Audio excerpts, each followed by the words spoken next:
كعادة السياسيين تغيير خطابهم عند الوصول للسلطة، وهذا ما فعله قيس سعيد، فهو قال سابقا أن كل من يذهب لزيارة قبر بورقيبة فإنه يبحث عن الشرعية.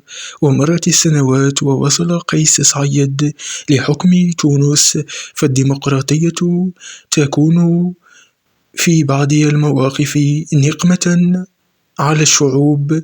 ووصل قيس سعيد إلى الحكم وذهب لزيارة قبر بورقيبة رحمه الله رغم كل شيء.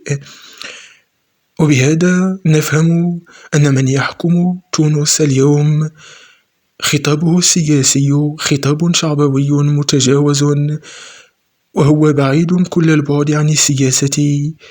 أرى فيه إنسانا يحمل أحقادا كبيرة اتجاه الشعب التونسي، ويحاول البقاء في السلطة لأطول فترة ممكنة دون إنجازات حقيقية على أرض الواقع.